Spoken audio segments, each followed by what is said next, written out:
We're doing Aircrete, where it's insect proof, it's fireproof, it's the best building material to build with. Why not make it windproof, weatherproof?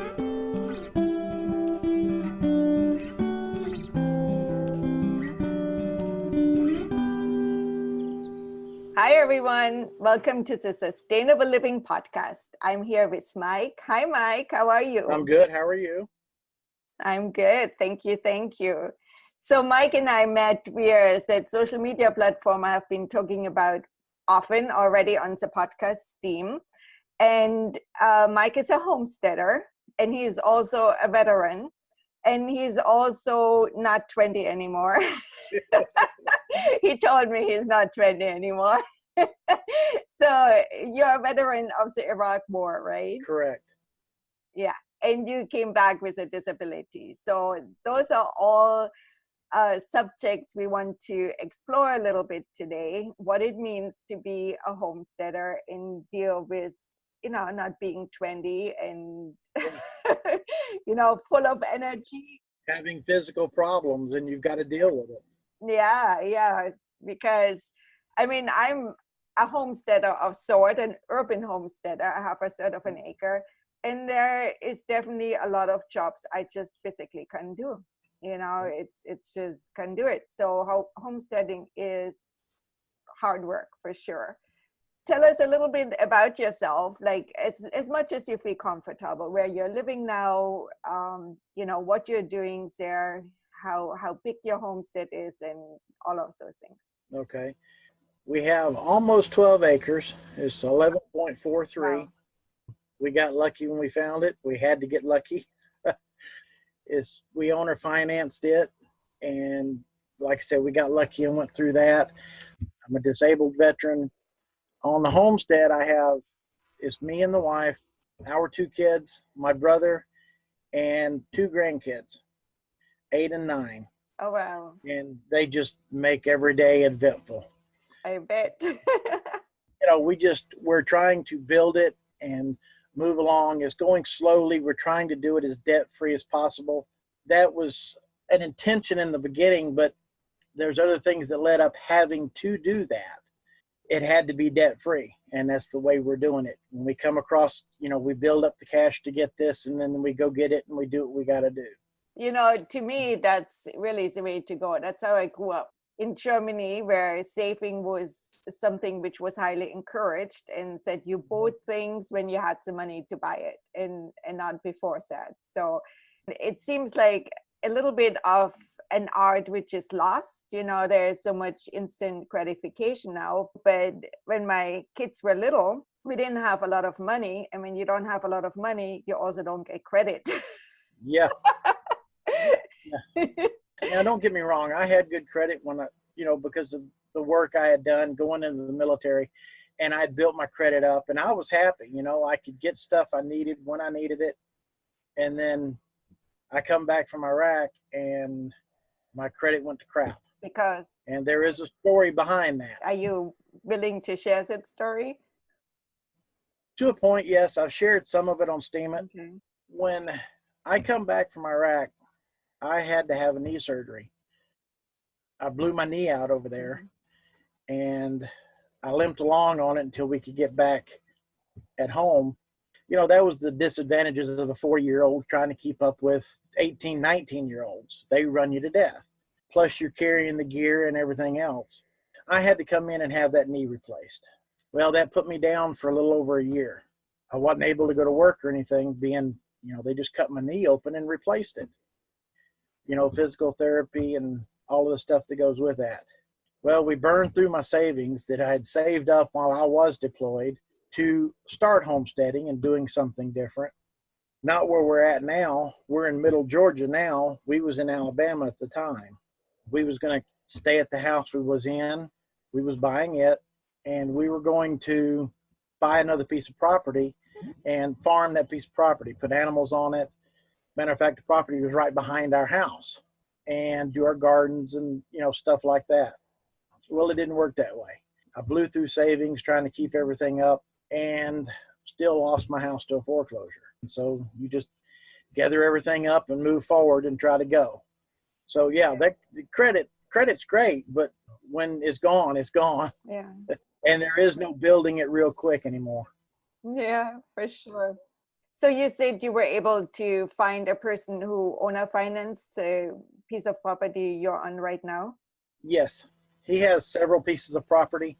We got to go through and pick the one we wanted, and everybody stepped onto this piece of property. It's just like it called our name and said hello. It felt like home. And we talked to him and we got it. Cool. Can you describe a little bit? Are we looking at, flat? Do you have hills? Do you have trees? What does it look like? I'll give you the dimensions. Don't hold me to them because I haven't looked at the survey in a while. But it's a little over 1,800 feet deep. I want to say it's 360 something foot wide. And when we got it, it was all wooded. It was totally wooded. Mm-hmm. And we cut in what we wanted and how we developed the land the way we wanted it. Mm-hmm. And that was the main goal. We didn't want to go in and get somebody else's homestead. We wanted our own homestead. We wanted to make it ours. So we got the advantage to going in, cutting in the driveway, cutting in the roads in the property, and clearing the areas we wanted cleared. I've got about an acre in the front cleared. I've got about a fourth of an acre in the middle cleared, and that's where the main houses are going to be built at. And then in the back, I've got a little over 2 acres cleared that's going to be fenced, and that's where the garden and the animals and all that stuff's going to be. That's a lot of clearing. I mean, that's hard work, clearing wood out, for sure. Were you able to utilize some of that wood for like building material or for selling it for firewood? It's all pine trees. Mm-hmm. Pine trees are not good for firewood. They're great for lumber, but there was only 2 of them that was of any consequential, size. Most of it was what they call scrub oaks, which is just oaks that's just wild, that sprung up and never amount to anything. And we had a couple that a friend that we met down here took, and he made some lumber out of it and put it in his barn. So you said where you're going to build a house. Are you living not in a house right now? Are you in a temporary? Right now, we've got an office trailer, a 14 by 45. The wiring was pulled out of it. So I gutted the inside of it mm-hmm. and rewired it, put new sheetrock up, a new ceiling up, repainted it, put plumbing in it, and that's what the kids are in, the grandkids are in. We built a pallet cabin for my son. My daughter is with their kids and grandma's with them. And then me and my brother is in a camper and a motorhome side by side. Oh, okay. So you have like a little family village happenings there. Yeah. When we went to the county and talked to them about doing this, they said, "Oh, you're building your own compound, right? Your family compound." And I says, yeah, pretty much. Okay. So, well, it's good that you can do it because I know some people out here have bought land and then the permissions were that they could only have one building on it. Well, that's where you have to go in and check all your planning and zoning laws and talk to them and find out. Don't buy it and then go talk to them. For sure. That's talk to them and then buy it. For sure. And if it's not what you want, then move on. I think a lot of people get excited about saying, "Oh, this is the perfect piece of land," and then forget that there might be all kinds of different laws involved there. Now, you said something really interesting. You said your son lives in a pallet house? Georgia Power rented basically or leased a bunch of land and put, I don't know, probably 400 acres of land, if not more, and put nothing but solar panels on mm-hmm. it. And when they come in and built it, all of them solar panels and all the equipment and everything come in on pallets. So they were having to pay $3 a pallet for somebody to haul them off. And I knew a fella that I got the inside scoop on. And they says, "Yeah, if you want pallets, come down here and pick them up." So I went up there and I probably got, I don't know, 1,400 pallets. Wow. I said, "Yep, I know what I can do with these." And we just started thinking, and we needed to start doing something, and we wanted to experiment and see if we could do it. And we built him a 13 by 14 pallet cabin.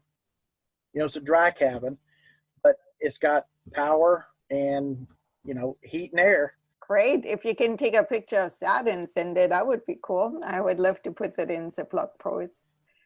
We have done some pallet cabinets. there is a lot of material out there which is just thrown away. So if we can reuse and recycle, it's not only good for the environment, it's good for the pocketbook too. Very good for the pocketbook when it's Yeah. free. I think. Well, on the outside, you'll never know that it's a pallet cabinet. Yeah, I'm hoping you can send me a picture. That's very cool. Yeah, so you basically are all like tiny home dwellers right now. Right now, when we start building the houses, and I will show and post on Steemit, Weku, and also YouTube of what we're doing and how we're doing it, they're not going to be exactly small. After you live small, but there's going to be a lot of stuff and a lot of purpose behind the size in it. Now, where you live, does it get super cold? I'm in the south, basically. During the summer, it'd get around 100 degrees. During the winter, it got, here just recently, it got down to 25 degrees at night. So there is a winter time and there is a summertime. Right. Toward the end of spring, it gets hot, but fall and spring, the first part of it, is pretty moderate temperatures. So it's easy to work in, and you're not roasting and you're not freezing. So, you know, you're good. Yeah, we just visited my husband's daughter in Mississippi, and it was like below freezing. I'm like, wait, I thought it never gets cold here.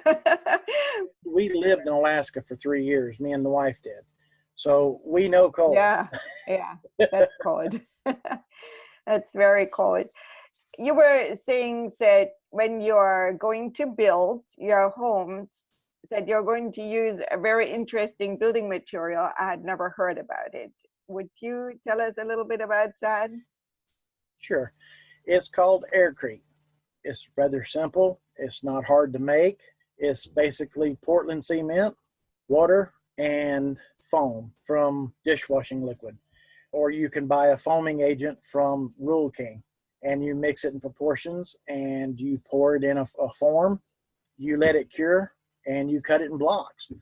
You cut it with woodworking tools. Yeah, I cut it with reciprocating saw, table saw, whatever, you know, anything that'll cut wood, it will cut it. Oh, really? Until it fully cures, it's pretty brittle. But when it's cured, it's got fairly good tensile strength. You can add the tensile strength and make it higher by adding balsate, I think they call it balsate fibers.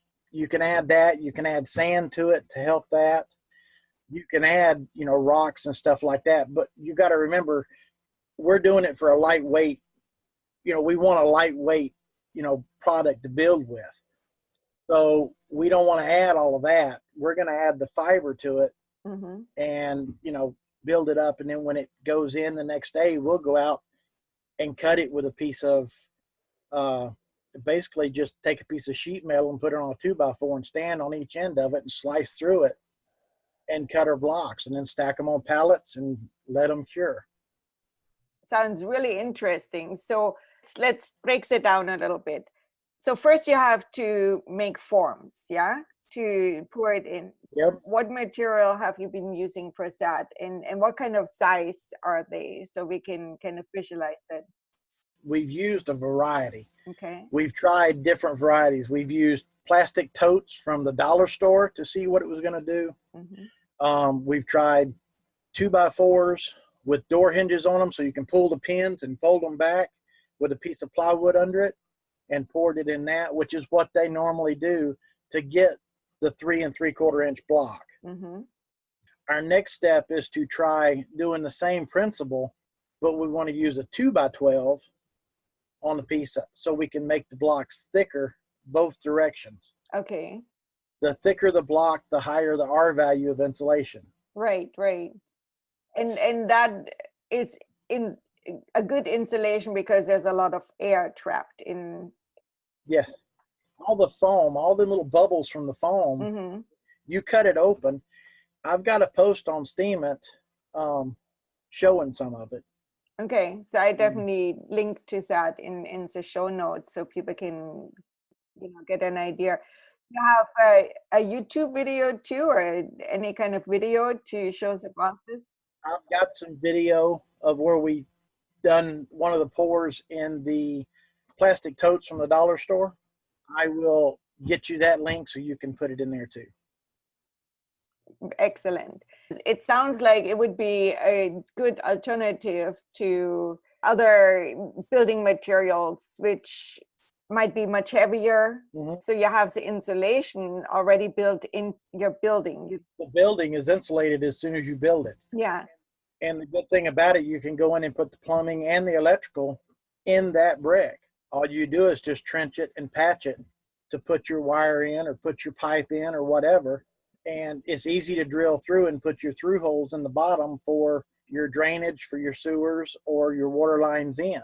Very interesting. You're just going to plaster it up with just a basic, lime sand plaster or stucco for that matter. So I still have to go back to the process of making it, because well, here's the thing. My son is really into concrete. I have been assisting in making concrete, and we built this super critter-proof chicken coop with footing going down, I don't know, 2 feet or whatever. So I've been doing concrete, which is very heavy, and we mixed it in a concrete mixer. Mm-hmm. So now, how do you get the bubbles going, and how do you, is it by hand? Like, what do you do?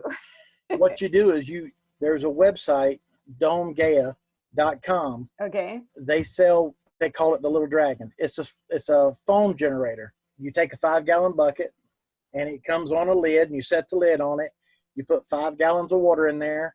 Mm-hmm. Depending on which sudsing agent you're using, the required amount, you put it on the lid, you hook it up to an air line, which you can go to Home Depot and get a little $99 air compressor, a little pancake compressor. I believe it has to be at least be able to put out 2.6. You hook that up to it and you push air through it, and it pushes the foam. It makes the water foam and pushes it through Brillo pads and makes it really, really foam, and it comes out like shaving cream. It's a foam generator. You put 6 gallons of water in a 55-gallon barrel, mm-hmm. and you just use a hand mixer that you get. You go to Harbor Freight and get the ones that has the long augers for stirring paint or whatever. So you put it like on a drill and yep. And you put 6 gallons of water, put a bag of Portland cement in there. You turn your foam generator on and let it start putting foam in there, and you're just mixing it all together. And when you mark it at 45 gallons, and when it comes up to 45 gallons of product, you stop pumping, the foam, and just mix it all real good, mm-hmm. and pour it in the mold and leave it alone. Cool. So that's definitely something you can do by hand. And then also, how big are you cutting the resulting bricks or whatever you call them? We're shooting for 12 inches thick, or as thick as a 2x12 is, which is 11 3/4 inches. And we want them that thick, but we want them 12 inches by 12 inches. So they're small enough we can pick them up and stack them and basically lay them like brick with, a stucco mix to glue them all together. Okay. What kind of house are you planning on building with that? They're all going to be dome houses. Okay. And the part I was saying, the good part, yes, they're big. They're going to be probably 70 foot across. Okay. But the center 20 foot, or whatever the wife decides she wants in the center, is going to be what we call a garden area. So we're going to have basically an inside garden in the center of that house with a skylight in the center of it. Oh, wow. That sounds fantastic. We can grow tomatoes, whatever we want to, except trees, but any kind of food we can grow right there. And we never have to leave the house, walk through a door, pick our tomatoes, walk in, cook, do whatever we're going to do, and move on. Yeah. So is it going to be an open floor plans that you live with your garden, or are you going to have a wall around your garden? The garden is going to have a wall going all the way around the center of it. Mm-hmm. And then the insides will be walled off for bedrooms, bathrooms, etc. But there'll be a wall going around, and we will have probably, the wife wanted a double door on each side of the garden, on each side of the house. Okay. So you can go in from the living room, you can go in the garden, or from the bedroom side, you can go into the garden. And you'll be able to walk all the way through if you don't want to walk all the way around. Cool.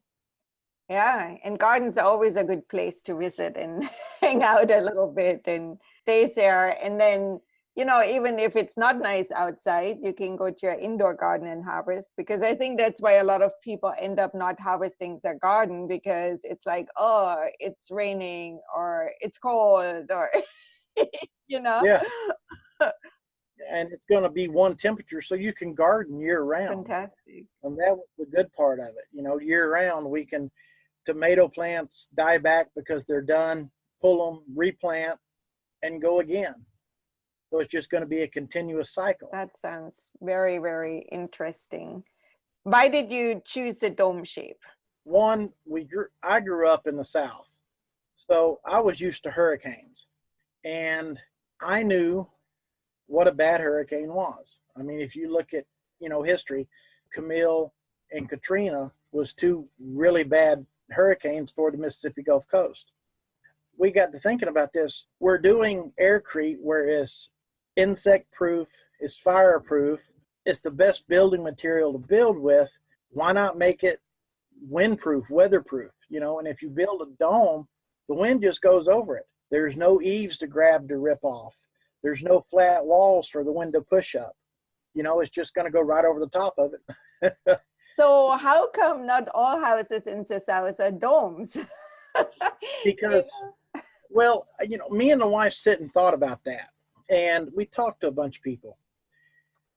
People have come used to having one style of house, square, built of wood, sheetrock, and concrete. That was started back, you know, in the log cabin days, you know, square, wood, and then we've got nicer with indoor plumbing and the sheetrock and the paint, and it's just become normal. And me and the wife wanted to think outside the box and get people to think outside the box, because life is what you make it. And if you can make it something special to you, then, and it's not just a box that you're going to, you know, live in and go, yeah, I got four walls. Well, yeah, I've got four walls, but they're a long ways apart, and I can see, you know, all the way around, and I can ride a bike around my house with no problem. It was that thinking that people didn't get away from. And that's what we're trying to do. And we're trying to teach people there's other ways to do things. It's not just one way. And just because everybody's doing this doesn't mean you have to do it. Well, that's a very true statement. And definitely this only because everyone else does it doesn't mean we have to do it, for sure. I feel part of that thinking is what is preventing us to really address the problems we have right now, whatever it is, because, you know, the solutions are all here, but we're not using them because they have blinders on. You know, it's like the mules and the horses that pulled carts. They got blinders on because they can't see what's over here. For you know, sure. Pull them off, open your eyes, look. When that is going to get done, I definitely want to see some pictures. Now, you had told me is that you're doing everything by hand at this point. So that must be extremely difficult. Yeah, yeah, especially with, you know, especially with the problems I've got physically. You know, I'm trying, I've been doing it, and I've been through 3 knee surgeries because I pushed a little too hard trying to get stuff done. I don't need to keep doing that, because one of these days, well, I might not have that leg if I keep pushing like I'm pushing, the doc said. Right. So I've got to slow down and find other ways and other means to do things, because I can't keep, you know, I'm not 20 anymore, and I'm not altogether there anymore. So something had to give somewhere. And so we're in the process now of trying to raise some money to get a tractor with a backhoe attachment. So we can, you know, dig our foundations, dig our septic tanks. We've got one septic tank that we was going to start and get done, but we dug it by hand. And so far it rained and it caved in, so we have to kind of start over, but it was 6 foot deep, 6 foot wide, and 6 foot long. That is a lot of digging. I have a gray water system type of a thing, and I just had to dig out the basin, and it's not anywhere as that big, and it took me forever and ever and ever. It took us 2 days. 2 days. We rotated. It would take me 3 weeks. Well, we rotated. It was me, my son, and my brother. And the daughter helped and the wife helped where she could, but they couldn't throw it up, Yeah, no. up top of the hill. And I couldn't do it for long. I had a hard time getting in and out, up and down the ladder. So how much does a tractor cost? That's the funny part is I've looked all over the place and we've tried to put money back to get it and we haven't been successful, but it's right around 20 grand for a tractor with a backhoe attachment. Mm-hmm. I think you started reaching out for help, even so that's something you don't like to do very much, right? Yeah, I didn't want to do it. I thought long and hard about doing it because there's so much stigmata about somebody going and asking for help. And people really, really frown if you say, look, I'm hurting, I need some help. Not like it used to be when I was growing up, and people want to say, well, you play in the veteran card. No, I'm just a person. I'm just a person that needs some help, Well, and you know what, personally, my opinion, just mine, you don't have to agree. I feel that we ask people to go to war and put themselves into harm's way and are not taking care of them very well when people come back. So to me, there's nothing wrong to say being a veteran makes a difference and people could help. How are you asking? Do you have like PayPal or? I've got a GoFundMe up right now. I thought that was kind of the easiest way to do it. I know they take their fees. Everybody's got to get their little piece, but that way I could keep track of it and people could see what was going on. Where with PayPal, there is no transparency of who, what, when, and where. And with that, at least there's some transparency and they see what's going on. I know when people do like Kickstarter campaigns that they offer things to people. Like, are you offering teaching classes like on how to, or little videos, or do you give any perks like that? I'm working on if the first house, and I'm going to keep, and one reason I done it GoFundMe is I'll know who, what, when, and where myself. And when we get things situated, I'm going to try to get them some more information on exactly how to do Aircrete, what we did, how we done it, and try to teach them as much as I can. We start the process giving them the little extra videos and the little extra things that I'm not going to put on Steemit or YouTube or Weku or anywhere else. Right, right.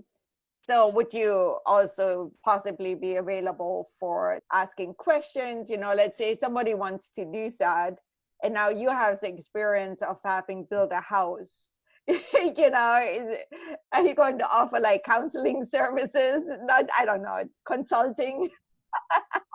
I can do that, at certain times. Yes, we can pick it where if somebody needs some help, I will figure out we can do it through Skype. If they're having problems, well, it's not doing this and it's not doing that and it's not coming out like yours is. Okay, well, what are you doing? Try to get them where they can do that. Right.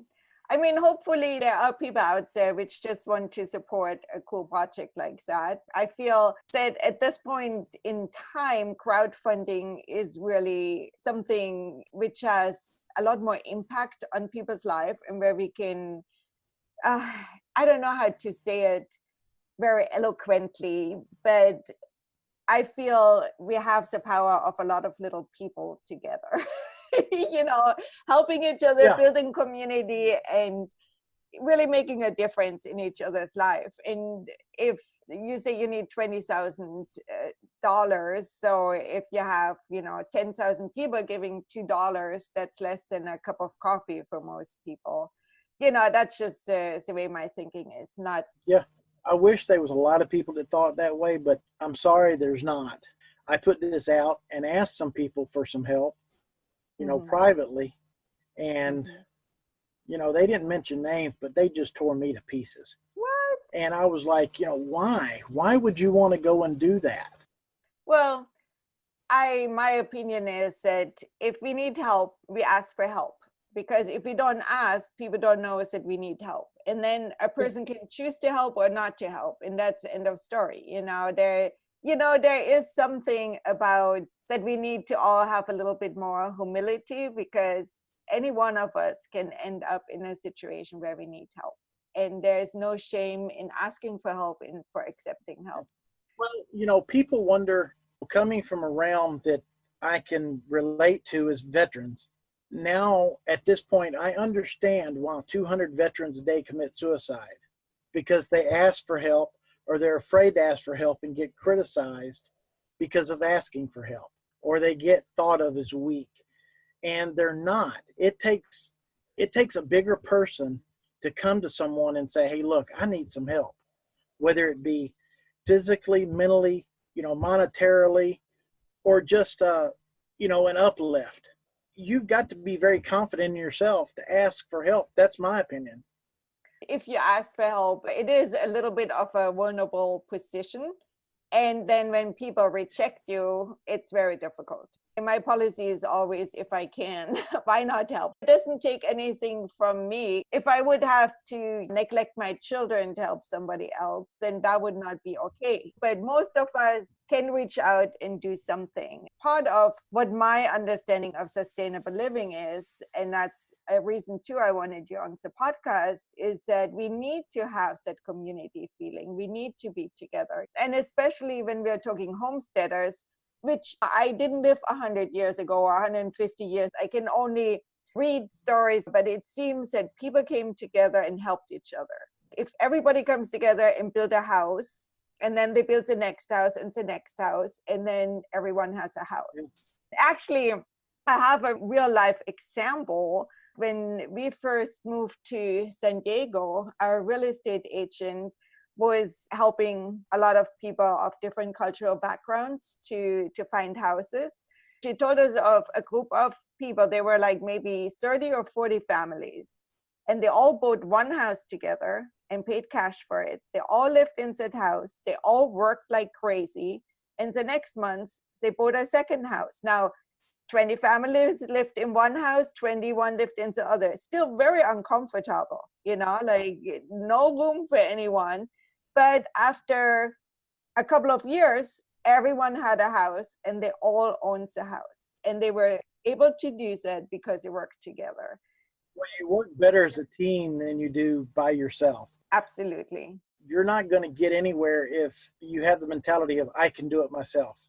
I don't need this. I don't need you for this. Yeah. But we all need to work. And that's why I like Steemit, the communities in Steemit, because we're groups of people helping each other to do what we need to do. Absolutely. Well, let's hope that a lot of people hear this, and I make sure that I have the address for your GoFundMe campaign out there. And also for people which are on Steem, I know that some of the listeners have joined Steemit and other apps on the blockchain because they have listened to that. Is there anything else you would like to share with our audience today? I knew that question was coming. And I knew you was going to ask that. And there probably will be, but it will be after this podcast is over. And I'm sitting over there going, I could have said this. Isn't that the way it always happens? Well, yeah, sure. That always does happen. And, the good thing is there's always opportunities to get together again. I want people to get out and think outside the box. Take the blinders off and look at the world as a whole, not the bad parts of it, but look at the sustainable living. Look at what you can get to build with that, is being thrown away, or what you can build with that is going to save you money, hold heat, hold cool, find other ways to do it besides the typical, I guess you'd call it brick and mortar. Do something different, because be an innovator. Go out there and look for it like we are. And if anybody wants help on Aircrete and they're trying it and they can't figure it out, get a hold of me on Discord. I will do my best to try to help people that are trying to figure out what Aircrete is and how to do it. I'll be more than happy to help them. I'm on Steemit, I'm on Weku, I'm on YouTube, and it's all the same Right. So people can find you one way or another, Yeah, definitely. And I make sure to have also links in the show notes. yeah, because I check them all, and I want people to know how to do this. This was important to me, and it's important to me to get it out so people can see it. Well, They and can really do it. from the sustainability side of things, if you have a building which you don't have to spend a whole lot of energy on cooling and heating, that's a Mhm. huge impact, you know, like that's such a game changer in so many ways. It not only saves money in the long run, you know, that's like a very direct effect on or impact on a personal life, but on the environment as a whole, Mhm. it makes a huge difference. If your electric bill down from $700 a month to $300 a month, how much natural gas or coal or whatever the Right. power plants are having to Yeah, burn to get that power to you. absolutely. And the one cool thing about Aircrete that I didn't mention is that, believe it or not, when you cut the block, you can drop it in water and it will float. Oh, wow. Wow. But once you put it in the ground and you anchor it, Hmm. it's not going to go anywhere. Interesting. But people are stunned that you can cut it, because on my YouTube, on one of the videos on YouTube, I put a chunk of it in a 5-gallon bucket Hmm. and it floated. Wow. That's so interesting. Well, I hope a lot of people will check out your YouTube channel and see all that cool stuff.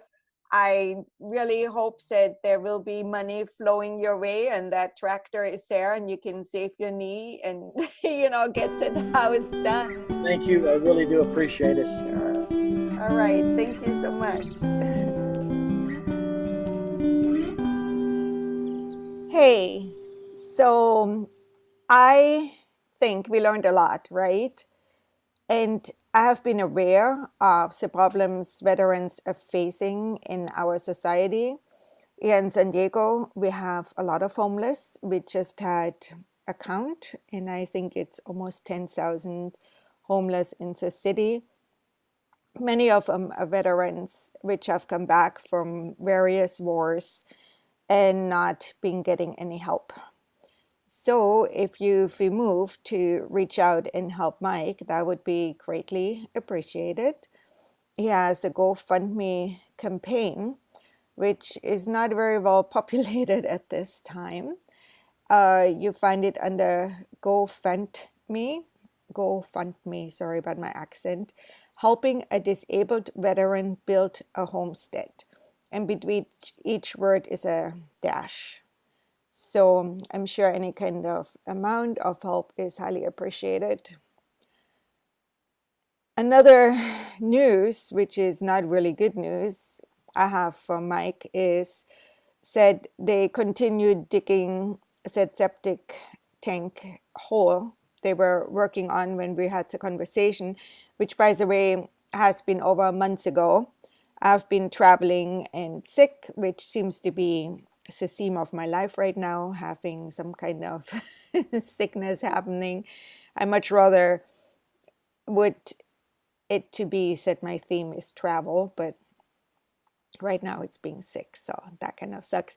But anyways, so they were digging out that hole by hand again, and he overdid, and his knee blew out again.